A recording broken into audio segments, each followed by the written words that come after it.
Friends, welcome back to NRI Samay. This is Srikanth live from Los Angeles. Wherever you are around the world, a very warm good morning, good afternoon, good evening. And every week we try to bring in the best and the brightest people who has contributed to the betterment of the society and people who has been excelling in their specific fields. And this week is no exception, my friends. We'll be having Karanam Malleeswari, the first woman medallion, Olympic medallion for India. She would be live in the next couple of minutes, so we're trying to get her online very soon. So just to introduce Karanam Malleeswari, my friends, Karanam Malleeswari is an Indian weightlifter, and for the very first time she participated in the National Junior Weightlifting Championship. She stood first, and starting from 1992 she participated in the Asian Championship, which took place in Thailand, and she stood second and won 3 silver medals there. She also won 3 bronze medals in the World Championship. And in 2000 Summer Olympics at Sydney, in the category of 110 kgs, she was the one who won a bronze medal, and also in 130 kgs segment as well. So she's the first Indian woman to win an Olympic medal, and she's the recipient of Rajiv Khel Ratna Award, India's highest sporting honor for the year 1995 to 1996. And she's also the recipient of the civilian honor Padma Shri in 1999. So Malleeswari is also awarded the Arjuna Award in 1994, India's highest award in sports. So in 1995, Malleeswari won the world weightlifting title in her class, 54 kgs class, with a new record, and by lifting 113 kgs in the clean and jerk. Malleeswari, who went on to win the contest gold medal, bet all the previous records. It's a great honor to have her today, and we'll be patching in Malleeswari in the next couple of minutes, my friends. Stay tuned. Thank you. I think Karanam Malleeswari is live on air right now. So the host for today's show is Shravanti Tirunagari garu, and we have Karanam Malleeswari garu live on air right now from Los Angeles. Thank you, friends. Over to Shravanti garu. Thank you, Srikanth. Thanks for the introduction. Malleeswari ji, hello. हाँ बताइए. Hello. या मल्लेश्वरी जी, नमस्ते. बहुत अच्छा लगा आपसे मिलके. नमस्ते जी. तो कैसे हो आप? बिल्कुल ठीक है जी. मुझे बड़ा अच्छा लग रहा है आपसे बात करते हुए. अच्छा, सुनाई दे रहा है ना आपको अच्छी तरह? हाँ, सुनाई दे रहा है. अच्छा, हम चलेंगे क्वेश्चन की तरफ. पहले आप कुछ बोलना चाहते हो कि आप कैसे आए, कैसे हो, क्या अचीवमेंट है, आप अपने बारे में कुछ बोल सकते हो? हाँ जी, बिल्कुल. मैं ओनली वुमेन इन इंडिया जो ओलंपिक में मेडल जीता है, एंड मैं 2 बार वर्ल्ड चैंपियन भी रही हूँ, एंड 2 एशियन गेम्स में मेरा सिल्वर है, 2 बार में एशियन गोल्ड भी मुझे मिला है, एंड मैं कॉमनवेल्थ गेम्स में भी गोल्ड जीता है. तो जो भी स्पोर्ट्स में मैं कंट्री के लिए कर सकती थी, मैंने अपनी बड़ी सिंसियरिटी के साथ मैंने अपनी ट्रेनिंग और डेडिकेशन लगा के मैंने अपने देश के लिए सेवा करने के लिए कुछ मेडल दी थी. बहुत अच्छा. अच्छा जी, मैं ये पूछना चाह रही हूँ कि आप ना कौन से एज पे डिसाइड किया कि मैं वेट लिफ्टिंग करना चाह रही हूँ, और ये जो है ना औरत तो नहीं आते, यूजुअली ये लड़कियों के लिए ये तो नहीं था पहले, तो आपने कैसे सोच लिया कि मैं एक औरत होके ये इसमें चले जाऊँ? एक्चुअली मैंने हाँ, एक्चुअली मैं ऐसे कुछ मतलब डिसीजन नहीं लिया कि मैं वेट लिफ्टर ही बनना है। मेरी बड़ी सिस्टर थी, वो स्पोर्ट्स से जुड़ी हुई थी। वो जाते थे ट्रेनिंग के लिए, ट्रेनिंग करने के लिए, तो साथ में मैं भी चली जाती थी। जैसे ना कि इंडिया में भी लड़की अकेली जा रही है तो नहीं, उनके साथ किसी छोटी भाई बहन होते हैं तो साथ में लेके जाओ, अकेले मत जाओ। तो फिर वो उनके साथ मेरे को भेजते थे, तो फिर मैं जाती थी। तो जो गर्ल्स वहाँ ट्रेनिंग करते थे उनको देख के मुझे भी अच्छा लगता था, तो दिल करता था कि मैं भी करूँ। दैट टाइम मेरा एज होगा अराउंड 12-13 साल की होंगी मैं। तो उसके बाद फिर मैंने उनको देखते हुए मैंने भी गेम शुरू किया।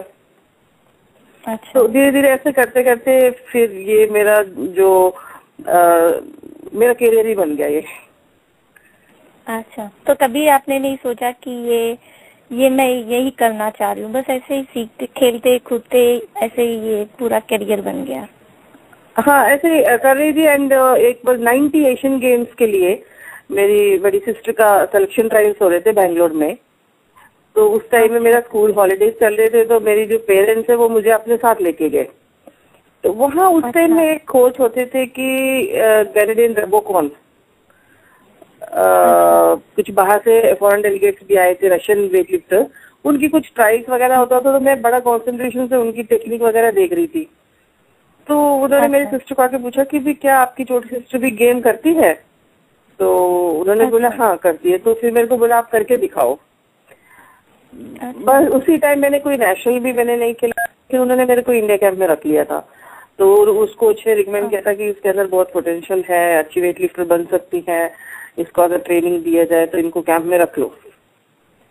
तो वहां से मेरा करियर शुरू हुआ। वो उस टाइम पे आपका एज कितना था? कब? तब मैं आई थिंक 14 ईयर्स की हो गई। अच्छा, तब आपको ऐसा लगा। आप श्रीकाकुलम डिस्ट्रिक्ट से है ना, और वो इतनी छोटी डिस्ट्रिक्ट है और छोटा बहुत बैकवर्ड है, तो वहाँ से आपको इतना एनकरेजमेंट कैसा मिला? कि कौन थे आपके पीछे कि चलो इसमें ये प्रतिभा है, ये कुछ कर सकती है, हम उसको प्रोत्साहन दिए? तो कौन लोग आपके करियर में ये सब कुछ इम्पोर्टेंट लोग हैं? तो एक्चुअली मेरी जो सिस्टर थी, मैंने जैसे कहा कि भी वो जाते थे वहाँ जिम में। वहाँ जो श्रीकाकुलम में एक आमदल वलसा करके सिस्टर थी, उसके वहाँ हम लोग रहते थे। मेरा फादर रेलवे पुलिस में जॉब करते थे, तो ट्रांसफर जॉब होती थी फादर के लिए। तो उस टाइम में जब हम वहाँ ट्रेनिंग करते थे, वहाँ छोटे छोटे जिम्स बहुत थे।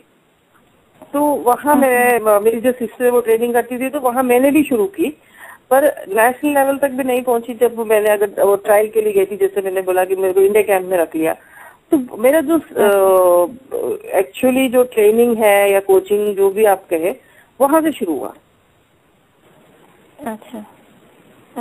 अच्छा जी, कि ऐसे छोटे डिस्ट्रिक्ट से पूरा विश्व विजेता आएगा, कोई सोचा नहीं होगा। अच्छा, मैं ये पूछना चाह रही हूँ कि आपके करियर,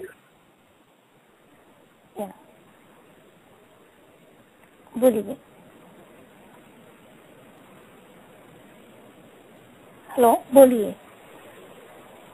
हेलो, हाँ जी बोलिए। हाँ, मैं पूछना चाह रही हूँ कि आपको आपत्ति या क्या थी स्टार्टिंग करियर के स्टार्टिंग में? कुछ आपत्तियाँ थी कि कुछ हर्डल्स थे? क्या क्या हो रहा था कि कंपटीशन में उस टाइम पे क्या क्या आपत्तियाँ you have to face? Career के अर्ली में क्या क्या आपत्तियाँ फेस करे थे आपने? देखिए, स्टार्टिंग में तो ज्यादा मुझे प्रॉब्लम नहीं आई, क्योंकि ऑलरेडी मेरी जो बड़ी सिस्टर थी वो गेम से जुड़ी हुई थी, एंड हम लोग मिडिल क्लास फैमिली से थे। लेकिन जो आसपास लोग हैं, वो हम लोग 5 सिस्टर्स थे, तो बोल देते कि भाई 5 लड़कियां हैं और गेम बाहर जाती हैं, प्रैक्टिस करती है, तो इनकी शादी का क्या करना है। लेकिन हम लोगों को पेरेंट्स से बहुत सपोर्ट मिला। हम लोगों को मेरे फादर भी मदर भी बोलते थे कि नहीं, अगर मेरे बच्चे अगर खेल में जाना चाहे, एजुकेशन में जाना चाहे, तो हम पूरा सपोर्ट करेंगे। यहाँ हम बहुत लकी थे कि जो हमारी, आजकल तो पेरेंट्स काफी मतलब एडवांस हो गए। आजकल तो स्पोर्ट्स भी एज ए करियर लेके चलते हैं। सब लोगों को पता है इसमें अभी काफी पैसे, कैश अवार्ड सब मिलता है। उस टाइम में इतना कुछ नहीं था। उसके बावजूद भी जो हमारी जो पेरेंट्स है उन्होंने काफी हमें सपोर्ट किया। अच्छा, तो आपको क्रेडिट पूरा पेरेंट्स को देते हो कि आपको प्रोत्साहन किया? क्योंकि ऐसा रहता है कि थोड़े पेरेंट्स, हाँ लड़की है इसकी शादी करा दे, चलो बच्चे पैदा हो गए, हमारा हो गया, पूरा काम तो हो जाएगा ना। ऐसे आज बहुत कम पेरेंट्स, हाँ बिल्कुल बिल्कुल। अब तो बहुत पेरेंट्स एनकरेज कर रहे हैं, लेकिन पहले जब आप स्टार्ट कर रहे होंगे तब तो ऐसा ही रहता है कि कब शादी कराए। बहुत सारे पेरेंट्स स्पोर्ट्स वोर्ट्स कोई एनकरेज, हाँ बिल्कुल, उस टाइम में ऐसे ही होता था। हाँ बिल्कुल ऐसे ही था। क्योंकि उस टाइम में भी होता था कि लड़कियों को काफी जल्दी शादी भी कर देते थे। अभी काफी जो पेरेंट्स है एजुकेटेड हैं और काफी समझदार लोग भी है। तो 20 साल पहले का तो हम सोच सकते हैं कि किस तरह था 15 साल पहले का। तो अच्छा, लेकिन हमारी जो पेरेंट्स थे वो तो उस टाइम में भी उतनी एडवांस थे जितने आजकल का जो पेरेंट्स है सोचते हैं। अच्छा, तो मैं तो अपनी क्रेडिट, पूरा क्रेडिट मेरा पेरेंट्स को देना चाहूंगी, क्योंकि अगर वो नहीं चाहते शायद हम इस लेवल में नहीं पहुंचते। अच्छा, गुड। अच्छा, तो आप इतने मेडल जीते हो, कुछ प्राउड मोमेंट्स तो होंगे ना, गर्व के मोमेंट्स कुछ शेयर करेंगे आप? क्या क्या थे आपके करियर में? देखिए, अब एक प्लेयर के लिए तो हर एक मेडल के साथ ही मतलब बहुत यादें जुड़ी होती हैं। बहुत सारी यादें हैं। जब मैं 95 में जब वर्ल्ड चैंपियन बनी थी तो मुझे अभी भी याद है। मेरी जो कॉम्पिटिटर थी वो चाइनीज गर्ल थी एंड मेरा कॉम्पिटिशन भी चाइना में हो रहा था। एंड तब तक आई थिंक पूरा वर्ल्ड में चाइनीज गर्ल्स को किसी ने भी बीट नहीं किया था। मतलब ऑल ओवर वर्ल्ड में अगर किसी क्लास में अगर चाइनीज गर्ल है तो उसको तो गोल्ड मिलना ही है, बाकी सिल्वर ब्रॉन्ज तो दूसरे लोगों को मिलेगा। अच्छा। तो इतना चाइना डोमिनेट करती थी वेट लिफ्टिंग में। तो फर्स्ट टाइम मैंने वहाँ चाइना में कंपटीशन हो रही है और चाइनीज गर्ल को बीट करके मैं वहाँ वर्ल्ड न्यू रिकॉर्ड क्रिएट किया और मैंने गोल्ड मेडल ली थी वहाँ। तो उस टाइम में मेरा जो कोचेस थे बड़े टेंस में थे, क्योंकि ऑडियंस ने बहुत शोर मचाया, हल्ला मचाया कि मैं जब वर्ल्ड रिकॉर्ड पे जा रही थी और वो गोल्ड के लिए भी मेडल था। तो मेरा कोच, जब मैं वो लिफ्ट करके वापस आ गई तो मेरा कोच लोग और मेरे जो फ्रेंड्स है वेट लिफ्टर्स वो पूछ रहे थे कि भी तुमको डिस्टर्बेंस तो नहीं हुआ, इतना शोर मच रहे थे। तो मैंने बोला अच्छा शोर मच रहे थे, मुझे सुनाई नहीं दिया।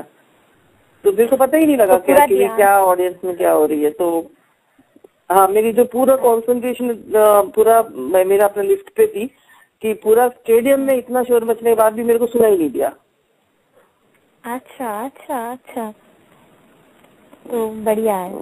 तो पूरा 100% कॉन्सेंट्रेशन जीतने में ही था कि क्या हो रहा है कुछ पता नहीं चला।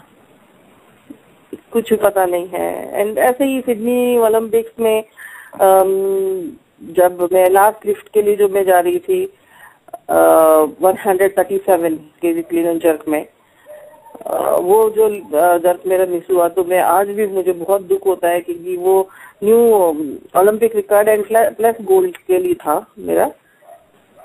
लेकिन वो मोमेंट मैं अभी भी नहीं भूली हूँ। अभी भी मैं सोती हूँ तो अभी भी सपने में आता है मुझे, और ऐसे दिल करता है कि एक चांस और मिलता तो, पर इनफैक्ट ऐसा ही है, एक चांस दोबारा नहीं मिलता। इंशाल्लाह मिलेगा अगर आप ट्राई करें तो। नहीं तो आप में इतनी प्रतिभा है कि आप प्लान कर रहे हैं कि आप किसी ट्रेनिंग इंस्टीट्यूट ऐसा, ताकि मैं अभी एक्चुअली मैं चाहती जो वो ड्रीम मेरा रह गई वो कम से कम मेरा स्टूडेंट को ही पूरी करे। तो मैं अपनी एकेडमी का प्लान कर रही हूँ कि एक छोटा एकेडमी खोलूँ, वहाँ मैं अपनी जो जूनियर खिलाड़ी है, प्लेयर्स है, जो वेट लिफ्टर्स है, उनकी ट्रेनिंग के लिए। अच्छा, तो और आपके करियर के स्टार्टिंग में पैसे वैसे के लिए कुछ ऐसा कुछ इश्यूज थे क्या? नहीं तो कुछ आपत्तियां नहीं थी? अच्छा थी, सब कुछ ठीक था क्या? कुछ नहीं, ऐसे नहीं है, ऐसे नहीं है। क्योंकि मेरा फादर एक रेलवे पुलिस में जॉब करते थे, हम लोग 6 बच्चे थे एंड सबका एजुकेशन, सब में कपड़े, खाना पीना, तो सैलरी तो बहुत लिमिटेड ही होती है। लेकिन जो हमारे पेरेंट्स ने हमें ऐसे महसूस नहीं होने दिया।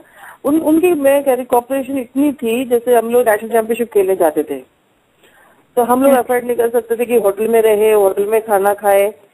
तो जो मेरी मदर है, हमारा साथ छोटा सा स्टोव और खाने पीने का सामान लेके चलते थे, खुद खाना बना के खिलाते थे हमें। अच्छा। जिससे कि बजट ओवर भी ना हो। और हाँ, अगर होटल में खाना खाएंगे तो कॉस्टली भी होगा और वो किस तरह का खाना हेल्दी होगा कि नहीं होगा, तो खुद मदर हमारे साथ जाते थे और वो खाना बना के खिलाते थे हमें। अच्छा, जहाँ भी जाओ घर का खाना मिल जाता था। और घर का खाना भी मिल जाता था और बजट में भी हो जाता था।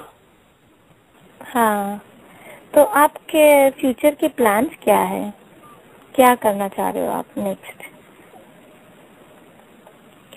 मैं अभी फिलहाल तो मैं जॉब कर रही हूँ अपना, और मेरा फ्यूचर प्लान यही है, मैंने अपना एकेडमी खोलना है मुझे। बाकी मैं अपनी थोड़ा अपनी कंसंट्रेशन फोकस कर रही हूँ मैं अपने बच्चों के ऊपर एंड मेरे जॉब के ऊपर। अच्छा अच्छा, तो मैं ये पूछना चाह रही हूँ कि अपने ये देश में तो मालूम है सभी को क्रिकेट, तो दूसरे स्पोर्ट्स को प्रोत्साहन बहुत कम मिलता है, फंड्स की तरफ से भी और गवर्नमेंट से भी, क्योंकि वो उतना ज्यादा नहीं रहता। तो ऐसे डिफिकल्टीज क्या आए थे आपके करियर में जब आप कंपटीशन के टाइम पे? कुछ है क्या जो शेयर करना चाह रहे हो आप?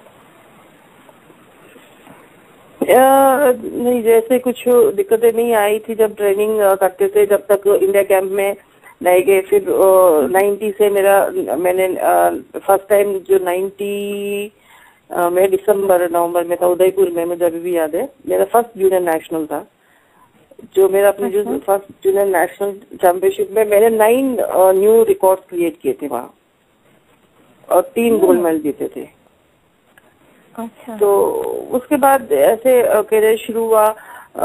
फिर मेरी जो बड़ी सिस्टर उनकी भी जॉब लग गई थी सीएसएफ में सॉरी। तो उनसे थोड़ा सा हेल्प मिल जाते थे कि भी जो भी हमारी जरूरत की चीज थी वो दीदी भी हेल्प कर देती थी। एंड उसके बाद मुझे हिंदुजा ने बहुत हेल्प किया मुझे। उस टाइम मैंने 93 में हिंदुजा ने मेरे को स्पॉन्सरशिप की थी, दिया था, तो उससे भी मुझे काफी हेल्प मिला। अच्छा अच्छा, तो आप इतने देश गए, ट्रैवल किया, आपको कुछ डिफरेंस लगा कि इंडियन प्लेयर्स में और दूसरे प्लेयर्स में कुछ जो शेयर करना चाह रहे हो? और कुछ भी आई मीन डिफरेंस पर्सनालिटी की वजह से या गवर्नमेंट सपोर्ट की वजह से, कुछ भी हो सकता है जो आप शेयर करना चाह रहे हो जो अपने इंडियन क्रीडाकारों को नहीं मिलता है वो दूसरों को मिलता है? देखिए, इंडिया में टैलेंट की कोई कमी नहीं है। और मैंने जहाँ भी हम लोग दूसरे देश के जो प्लेयर्स हैं उनसे भी अगर हम कंपेयर करते हैं तो टैलेंट की कमी नहीं है, लेकिन यहाँ इक्विपमेंट्स की कमी है। आप तो देख लीजिए, मैं एग्जांपल दूं, चाइना या रशिया, इनमें हर एक कॉलेज बिल्डिंग का नीचे जिम है, अगर ऑफिस बिल्डिंग है तो उसके नीचे जिम है, वो जा सकते हैं, अपना ट्रेनिंग कर सकते हैं। तो इंडिया में ट्रेनिंग फैसिलिटीज ही नहीं है।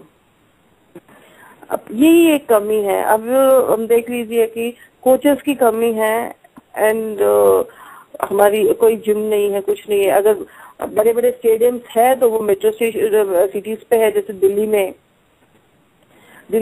और ऐसी जगह है आसपास गांव के, कितने लोग आके वहाँ ट्रेनिंग कर पाते हैं, कितने दूर ट्रैवल कर सकते हैं। हाँ, दिल्ली जैसे सिटी में। अब आसपास विलेजेस में आप देख लीजिए, वहाँ आपको ना कोई ग्राउंड मिलेगी, ना कोई स्टेडियम मिलेगा, ना कोई जिम मिलेगा। टैलेंट होती है ट्रेनिंग करना या हाँ, और उतनी दूर आके ट्रेनिंग नहीं कर पाते और वहाँ का वहीं पे रह जाता है। इतना दूर आना कहाँ जी। अब तो देखिए कि संपन्न जो फैमिली होती है, जो वो लोग तो कभी ऐसे गेम वूम तो करेंगे नहीं। अगर वो करेंगे तो बहुत ही, अगर एक्स्ट्रा किसी को बहुत ही शौक है वो करेंगे अपना इसके लिए या फन के लिए करेंगे। हाँ असली जो खिलाड़ी है वो आते हैं विलेजेस से। हाँ। तो अगर आप विलेज में अगर जिम स्टेडियम वगैरह प्रोवाइड करेंगे तो हमारे देश में तो इतना टैलेंट है, इतना टैलेंट है, तो हम सोच भी नहीं सकते। हाँ पर उन लोगों को फैसिलिटीज नहीं मिलते। हाँ। अब आप इमेजिन करिए कि हिंदुस्तान में हम, बहुत लोगों को मालूम नहीं पड़ता। आप एक छोटा सा एग्जाम्पल मैं देती हूँ कि मैं हिंदुस्तान में हूँ और हिंदुस्तान में पहला महिला है या ओनली महिला है जो ओलंपिक में मेडल जीता है, और मैं इतने सालों से कोशिश कर रही, मैं अपना एकेडमी बनाने के लिए मैं नहीं बना पा रही। हाँ। क्योंकि फाइनेंस प्रॉब्लम है यहाँ। हाँ। तो जिस सिटी में मैं रहती हूँ यहाँ वेट लिफ्टिंग का जिम नहीं है, तो वेट लिफ्टिंग कहाँ हम लोग ये कर सकते हैं ना, ग्रो कर सकते। सोचे तो लगता है छोटे छोटे इशू है, लेकिन यही बहुत बड़े इशू है। हाँ बिल्कुल बिल्कुल। प्रतिभा तो विलेजेस में है, बहुत लोगों को प्रतिभा रहती है और उनको मालूम भी नहीं पड़ता कि उनके पास ये कर सकते हैं, वो कर सकते हैं। अगर फैसिलिटीज रहे तो चलो जाके ट्राई तो करेंगे, तो तब मालूम पड़ेगा कि अब ट्राई तो करेंगे। कोचेस होंगे, 4 लोग प्रैक्टिस करेंगे, दूसरे 2 लोग और देखेंगे, वो ट्रेनिंग करने आएंगे। तो ऐसा नहीं है प्रतिभा नहीं है, प्रतिभा है, लेकिन कोच और फैसिलिटीज ही नहीं है, तो क्या अपनी प्रतिभा कैसे बाहर निकालेंगे वो। हाँ हाँ, सही बोला आपने। हाँ, और मैं ये पूछ रही हूँ कि क्रिकेट प्लेयर को तो बहुत ज्यादा पैसे मिलते हैं अपने देश में, और आप जैसे प्लेयर्स को फाइनेंशियली अच्छा पैसे आते हैं, तो क्योंकि क्रिकेट चलो क्रिकेट, ये तो मैं तो क्रिकेट जो फेडरेशन है, बोर्ड है, मैं उनको ये कहती हूँ कि भी उनको देख के सीखना चाहिए बाकी फेडरेशंस को कि अपनी गेम को किस तरह प्रमोट करना चाहिए, पहली बात। सेकेंडली, अब देखिए कि मैं मतलब 100% एग्री नहीं होती हूँ क्रिकेट कोई गेम है, क्योंकि वो प्लेयर्स वो बिकते हैं, उनके ऊपर बोली होती है, तो खुद के लिए वो कर रहे हैं। हम लोग हैं जो देश के लिए खेल रहे हैं, हम लोग कंट्री को रिप्रेजेंट कर रहे हैं, देश के लिए खेल रहे हैं। हम तो डिफरेंस तो है ही। अच्छा, हाँ सही दिखता है बहुत ज्यादा। तो आप, मैं ये पूछना चाह रही हूँ कि आपका करियर, स्पोर्ट्स का करियर होने के बाद और क्या क्या अपॉर्चुनिटीज आ सकते हैं? लाइक आज चलो मेरा करियर हो गया, अब चलो मैं कमाना तो है पूरा, दूसरा चलो दूसरा अब करेंगे कुछ और, तो आपको क्या क्या अपॉर्चुनिटीज आते हैं एज ए स्पोर्ट्स पर्सन? नहीं, कुछ भी नहीं ऐसे। तो मैं अपने जितने दिन मैंने खेला है कंट्री के लिए, ठीक है, अब मैं तो अपनी जॉब करती हूँ, हमें कोई अपॉर्चुनिटी नहीं मिलती कि भाई आपने पैसे कमाने हैं या फाइनेंस से कोई सपोर्ट मिल रही है, कहीं से कोई स्पॉन्सरशिप आ रहे हैं या कोई एड्स वगैरह आ रहे हैं, ऐसे कुछ नहीं होता ना। अच्छा अच्छा, तो मैं, चलो आप तक तो अच्छा बात कर, अब हम बात करेंगे। हम ऐसे स्पोर्ट्स में सुनते रहते हैं कि चलो स्पोर्ट्स पर्सन पूरे ड्रग्स लेते, ये सच ही है कि ये ड्रग्स लेना और ड्रग्स लेके ये जाके करते, ये सब हम लोग सुनते हैं, हमको नहीं मालूम सच क्या है। तो ऐसे चीजें है क्या वहाँ पे कि एक्चुअली देखिए, इसके तो सच और झूठ का तो वही बता सकते हैं कि जो यूज करते हैं, लेकिन जो यूज करते हैं वो पकड़े भी जाते हैं। लेकिन ये जरूर है कि जो भी हम लोग जो कंपटीशन करते हैं, वर्ल्ड चैंपियनशिप खेलने जाते हैं, एशियन चैंपियनशिप खेलने जाते हैं या ओलंपिक्स खेलने जाते हैं, वहाँ हम लोगों का सभी प्लेयर्स का डोप टेस्ट होता है। ओके। तो उसमें से अगर 1-2 जो पकड़े जाते हैं तो यूज करते होंगे तभी पकड़े जाते हैं। ओके, अच्छा। हाँ, क्योंकि कंजू रानी जी को पकड़े गए थे, सस्पेंड किया, और उनको ट्रैक रिकॉर्ड बहुत अच्छा था, लेकिन उनको सस्पेंड किया गया कि क्योंकि वो ने ड्रग लिया बोल के।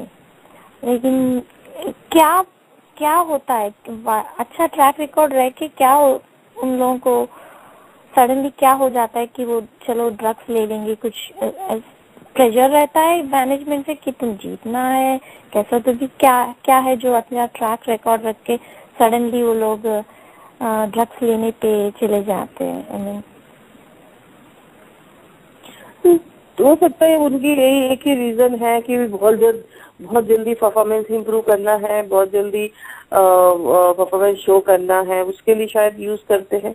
लेकिन इसका कोई फायदा नहीं है। जो यूज करता है वो पकड़े जाते हैं तो पूरा करियर ही खराब हो जाता है। उससे अच्छा कि भी ज्यादा मेहनत करो ग्राउंड में और स्लोली रिजल्ट आए, लेकिन अच्छा रिजल्ट आए। अच्छा, तो ये स्ट्रेस लेवल मैनेज करके हम लोग स्पोर्ट्स पे ध्यान दे, ज्यादा दूसरे पे नहीं ध्यान दे, नहीं तो भटक जाते हैं। बिल्कुल, देखिए भटक जाते हैं। और शॉर्टकट से आज तक किसी की भला नहीं हुआ। जो प्लेयर स्पेशली जो स्पोर्ट्स में अपनी डेडिकेशन, अपनी ईमानदारी के साथ जो मेहनत करता है उसको 100% रिजल्ट मिलते हैं। हाँ, अगर हाँ, आप गलत रास्ते लोगे तो पूरा करियर, आपके करियर भी खराब हो जाती है। रिजल्ट 100% आता है। और शॉर्टकट अपनाओगे तो अपना खुद का भी हेल्थ खराब हो जाएगा और करियर भी खराब हो जाएगी। ये जो ड्रग्स है, इससे कोई हमारी हेल्थ को तो फायदा होगा नहीं, ये तो कहीं ना कहीं हमारे शरीर को नुकसान ही पहुंचाता है। तो ये खिलाड़ियों में ये अवेयरनेस जरूर लाना चाहिए। हाँ, अच्छा, हाँ। और मैं ये पूछना चाह रही हूँ, आप तो आई मीन लड़की हो और स्पोर्ट्स में लड़कियां रहे, तो कुछ आपके करियर में कुछ सेक्सुअल हरासमेंट और कुछ ऐसे चीजें आपने फेस करना पड़ा? क्योंकि लड़कियों के आप you are one of the first sports person है ना आप, तो कुछ दिक्कतें थे, कुछ इश्यूज थे कि औरत होने के वजह से ऐसे कुछ फेस किया आपने? नहीं, अगर स्पेशली अगर आप मेरे लिए पूछे तो मुझे तो ऐसे कोई सिचुएशन मेरे सामने नहीं आई। लेकिन होता है ऐसे, हमने भी सुना है। वो कुछ प्लेयर्स के साथ हुआ है, कुछ हमारे जूनियर बच्चों के साथ भी हुआ है, जो हमें आके उन्होंने बताया।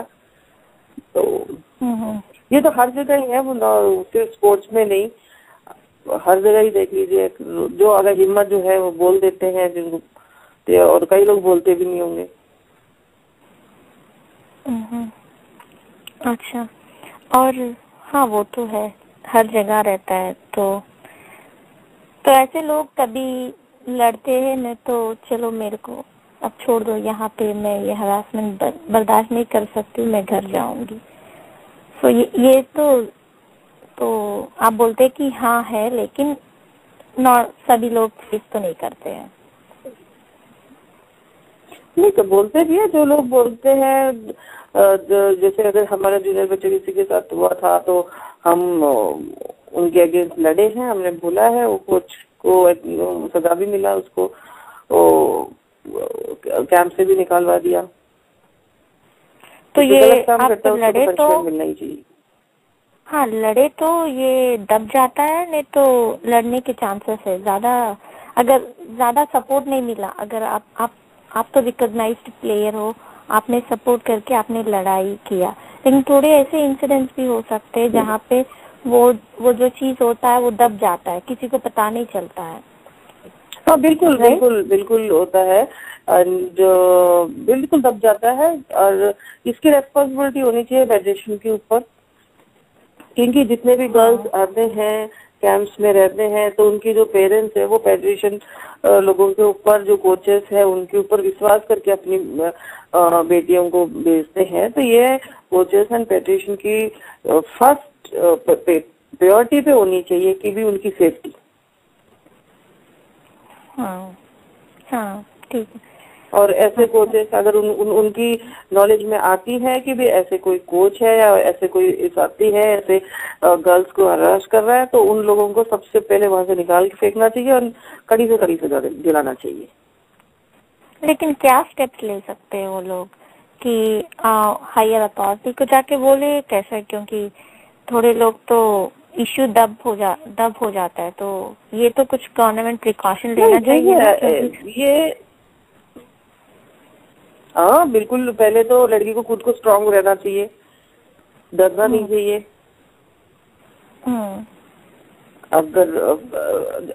अगर हरास हो रहे हैं कर रहे हैं तो अपने साथ में जो भी कोच बड़ा चीफ कोच होगा या कोई सीनियर प्लेयर होंगी उनको जाके बताए कि भैया ऐसे मेरे साथ कर रहा है, फेडरेशन को बोले, चुप नहीं रहना चाहिए। अच्छा। और आप जो स्पोर्ट्स में आए तो मार तो लगता है, इंजरीज से होते हैं, तो क्या क्या प्रिकॉशंस लेना चाहिए, क्योंकि जब तक करियर है, जब तक हाथ पैर चल रहे हैं ठीक है, तब तक तो करियर रहेगा। अगर इंजरीज हो गए तो आप तो निकाल दिया जाता है, एंड आप अपने क्या क्या प्रिकॉशंस लेते हैं आप ताकि मार ना लगे? इसमें ना स्पोर्ट्स में इंजरीज ना होने का प्रिकॉशंस तो सभी लेते हैं। जो उसका यही होता है कि भी जो भी आप ट्रेनिंग कर रहे हो पूरा कंसंट्रेशन के साथ ट्रेनिंग करें, एंड आपकी ध्यान कहीं और है, अगर आप ट्रेनिंग कर रहे हो तो उस टाइम में चांसेस रहता है, तो अपने पूरा फोकस रखे। एंड यही इतना ही सेफ्टी होती है। आज तो कोई भी जो प्लेयर है वो ट्रेनिंग कर रहा है, प्रैक्टिस कर रहा है, तो चोट तो लगता ही रहता है कुछ ना कुछ, कि भगवान ना करे काफी सीरियस इंजरी कोई हो जाए तो कुछ कह नहीं सकते। छोटे मोटा तो बात, कहीं थाई मसल फट गया, कभी काफ मसल फट गया, कोई छोटी उंगली में फ्रैक्चर आ गई, छोटी मोटी चोट तो लगते रहते हैं। अच्छा।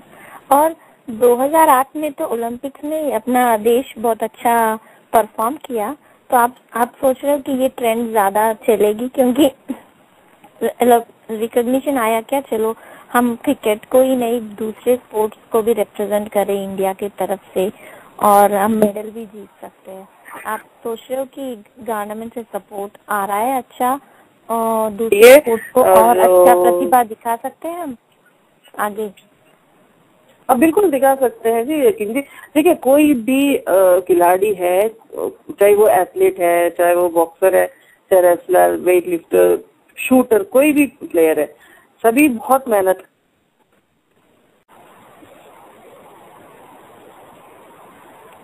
Hello Shravanti garu, we have Malleshwar garu, please go ahead.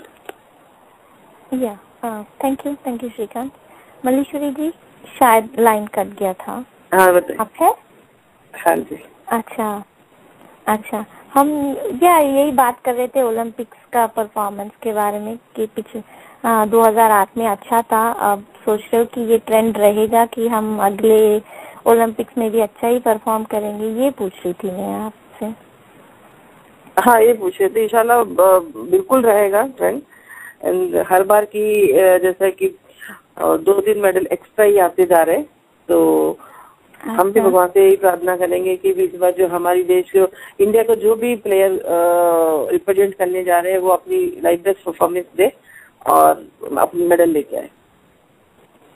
अच्छा, आप ये कारण बता सकते हैं? यूजुअली अब तो अच्छा कर रहा है, लेकिन यूजुअली हर वक्त इंडिया बॉटम में ही रहता है लिस्ट में, तो मेजर कारण क्या बोल सकते हो?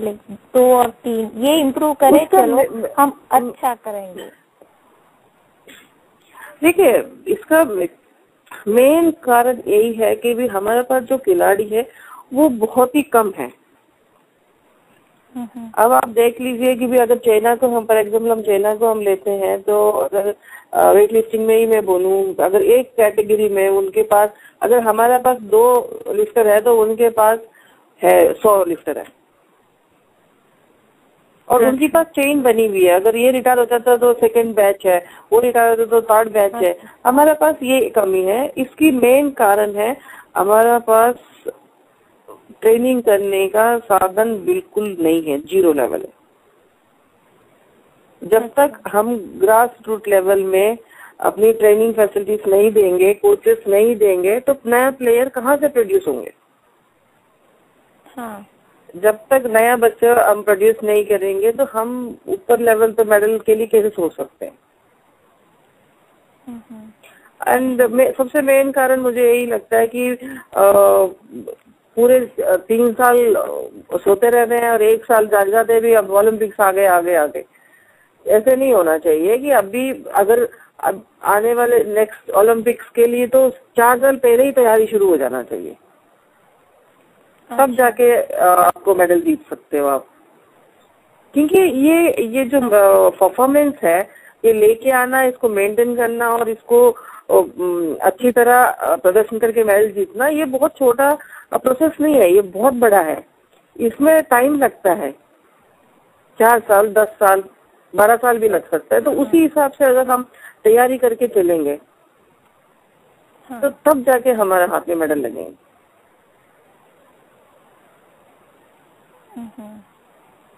अच्छा, और ये लंदन ओलंपिक्स में आपको कौन लगता है कि ये लड़की है या ये लड़का है हमको मेडल जितवा सकता है? आप कोई ऐसे को जानते हो आप जो हम लोगों को मेडल दे सकते हैं? मुझे मेरी कॉम का लगता है कि वो मेडल ले सकती है।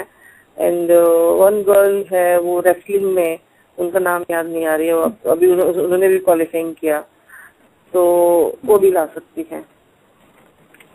अच्छा अच्छा, आप आपके एक्सपीरियंस से अगर कोई अपकमिंग कोई है जो स्पोर्ट्स करियर बनाना चाह रहे, आप ऐसे 3 या 4 सजेशंस जो देना चाह रहे हो, आप बोल सकते हो कि ये करना चाहिए, ये करना चाहिए, ऐसा करना चाहिए। कुछ है आप सजेशन जो दे सकते हो ताकि वो प्लेयर्स के लिए? हाँ, देखिए, प्लेयर्स के लिए मैं सबसे पहले ये कहना चाहूंगी कि फर्स्ट ट्रेनिंग, जितना ट्रेनिंग करेंगे, जितना मेहनत करेंगे, उतनी अच्छी परफॉर्मेंस आएगी। लाइफ में कभी भी मतलब सोचना भी नहीं चाहिए कि भाई शॉर्टकट ले लूं या कोई मेडिसिन खा लूं, उससे मेरी परफॉर्मेंस आ जाएगा। अगर कोई सलाह भी देता है, कोई कोच बोलता भी है कि भाई आप ये खा लो, बहुत अच्छा परफॉर्मेंस आएगा, तो भी नहीं खाना चाहिए। विदाउट डॉक्टर के परमिशन की हम की भी दवाई मत खाइए। फर्स्ट, आजकल जो इतनी ड्रग्स का चल रहा है, प्लेयर्स को बहुत ही ज्यादा केयरफुल रहना चाहिए। अगर मेडिसिन, अगर बुखार का भी आप ले रहे तो भी आप डॉक्टर के प्रिस्क्रिप्शन के बिना मत लीजिए। फर्स्ट ये है। सेकेंड, अपनी ट्रेनिंग के ऊपर, अपना आप के ऊपर विश्वास रखना चाहिए कि मैं कर सकता हूँ या कर सकती हूँ।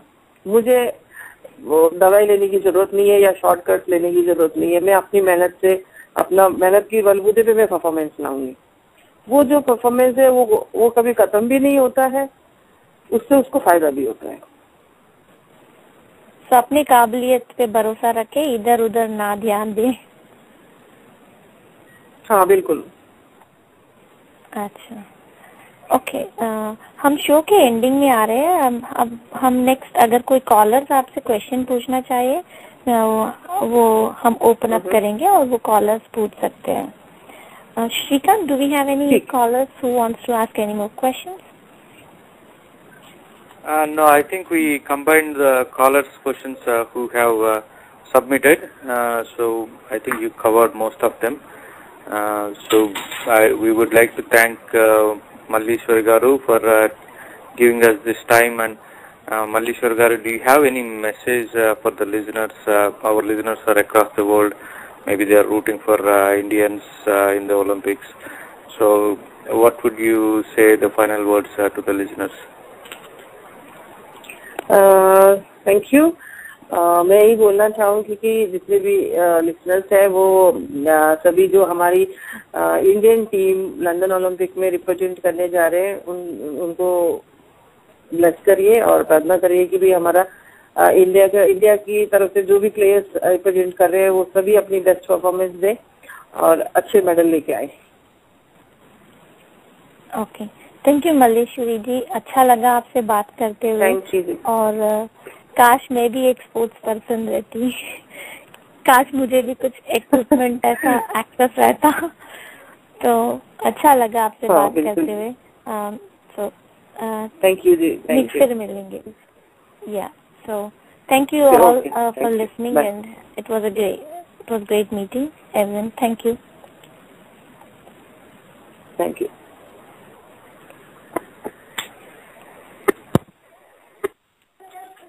Friends, that was an excellent show and an incredible person. So Shavanti Garu was the host and Mallishwari, the world champion weightlifter. We had a great conversation. Friends, please come back tomorrow because tomorrow is a special show with because it's a Father's Day, and so we will have N.K. Kalia, Dr. N.K. Kalia, who is the father of Saurabh Kalia, late Saurabh Kalia. He fought for India in the Kargil war against Pakistan, and the Pakistanis captured him and they tortured, and then he was killed as a prisoner of war, which is an international crime. That's torturing and killing of prisoners of war is an international crime. So this incredible man, his dad, Dr. N.K. Kalia, he has been fighting since 1999, even until today, just to have Government of India pressurize the United Nations to declare the death of Saurabh Kalia as a war crime. So friends, we will be talking with Dr. N.K. Kalia. He is 64 years old, but he is dedicating his life just for the justice of his dead son. So please come back tomorrow, and we will have an extraordinary show. Also, friends, you can if you want to give a message to your father, your dad, you can do that in tomorrow's show. Just call our studio number, and we will be broadcasting your message. Either you can send us an email at nrisamai@gmail.com with your dad's name and phone number. We can call him and give a message, or you can directly call into your studio and broadcast your message. Thank you, friends.